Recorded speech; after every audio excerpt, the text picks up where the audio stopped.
A private plane worth $6 million, the most expensive sports cars in the world, a luxury department store for over $1 billion, and a palace of inestimable value. All this is not even 1% of what the richest woman in the world owns. Sheikha Mozah Bint Nasser.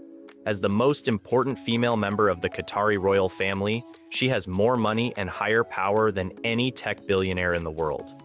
So, in this video, we want to take you inside a classic day in the life of possibly the richest woman in the world. First, we want to answer the question of how rich Sheikha Nasser really is, and especially why. Her pure private fortune is said to be around $15 billion. Although this alone is an incredible sum, it would not make her the richest woman in the world. In fact, she has much more money at her disposal. To be precise, around $400 billion, more than double the fortune of Elon Musk, and more than the entire economic output of countries like Greece or Morocco. The source of this money lies in Bint Nasser's family. She is the second of 3 wives of the Emir of Qatar. However, she is the only one of the 3 wives who has studied, appears in public, and even takes charge of some of the Qatari royal family's most important projects. Since her family has unlimited access to all the resources of his small country, it is therefore fair to say that no woman in the world has more money at her disposal than Sheikha Mozah Bint Nasser. But the fact that she, of all people, is so rich is anything but a coincidence.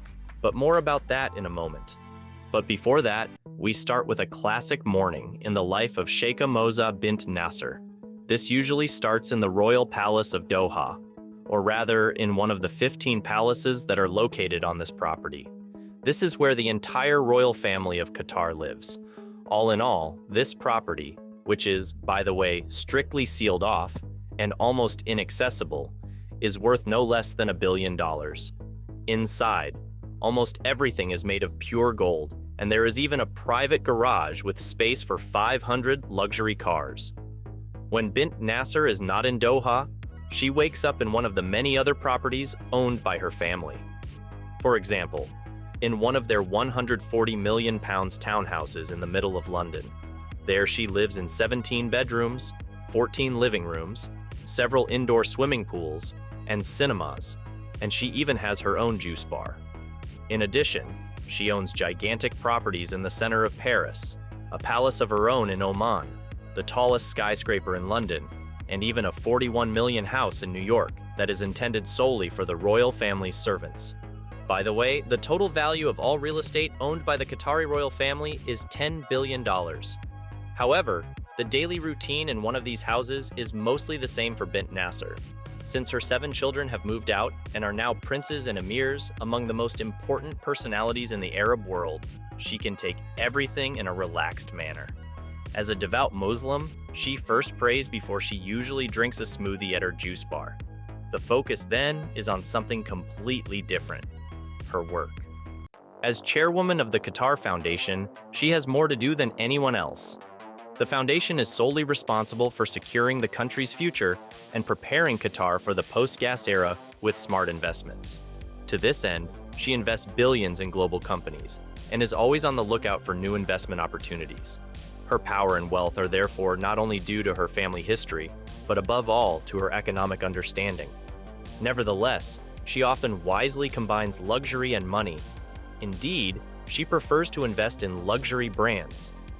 A few years ago, for example, she and the state of Qatar bought the London luxury department store Harrods for $1 billion, and accordingly, she wears only clothes by Valentino, Chanel, or Jean-Paul Gaultier. With her company, however, she also has stakes in German companies. Among other things, her family owns 17% of VW, 6% of Deutsche Bank, 3% of Siemens, and 14% of Hapag-Lloyd. And she and her family also own the entire Paris Saint-Germain soccer club. These global holdings ensure that Bint Nasser is not only one of the most powerful women in the stock market world, but she also regularly meets the most powerful people in the world. To do so, she travels from metropolis to metropolis in her oversized private jet. Her family even has several planes, but Sheikha Nasser's 747 is probably the most impressive private jet in the world. The plane, which normally has about 350 seats, has an interior that was specially made for the Nasser family. So, the family's Royal 747 has several conference rooms with mess chairs, a dozen gilded bathrooms, huge luxurious sleeping chambers, as well as some furniture made of pure marble. In general, Bint Nasser's life is one of pure luxury. Her family's fleet of cars alone is worth over 65 million euros. Among them are the most expensive supersports cars from Maserati, Porsche, Lamborghini, and Ferrari. While Bint Nasser tends to keep a low profile, her sons are the ones who really step on the gas. Time and again, her children can be seen racing through London in a 5 million Bugatti Chiron, a 3 million Lamborghini Centenario, or a brand new Ferrari F12. Bint Nasser herself, however, indulges in other hobbies. During her lunch break, she often sits down with her daughter and invests in something completely different, and that is art. Bint Nasser is considered a great art lover and has ensured that she can invest $1 billion in art every year with a state fund. She owns paintings by Andy Warhol and Mark Rothko, among others, as well as countless exhibits from all periods of art history. In the afternoon, Bint Nasser usually has to travel to appointments. For this purpose, she makes use of the Royal Convoy, in which she is transported by several bullet and explosion-proof cars. These security measures are necessary. On the one hand, because as part of the royal family and as a powerful manager, she is exposed to constant danger, and on the other hand, it is extremely unusual for women in the Arab world to fill such important positions. It is not uncommon for this to result in extreme criticism of her person and an increased security presence. Normally, she is invited to important meetings in the afternoon. She meets politicians such as Angela Merkel, Joe Biden, and Emmanuel Macron, or attends events such as the awarding of the 2010 World Cup. 22 FIFA World Cup, Qatar. Although it is not known at which events she spends her free time, many say she has a great interest in sports. For example, she is said to have been instrumental in getting the World Cup awarded to Qatar and regularly watches soccer matches with her children and grandchildren. In general, however, her hobbies are of a more intellectual nature. In the evenings after work, she usually devotes herself to projects that are really close to her heart. For example, she will work extensively to ensure that her people have access to culture and education. According to her, education is the only way Qatar can still be successful after the sale of gas comes to an end. She has repeatedly called for more science to be taught in schools and for English and French to be introduced as official languages of science at universities in order to keep pace internationally. She has also long called for greater freedom of the press in what remains a very authoritarian state.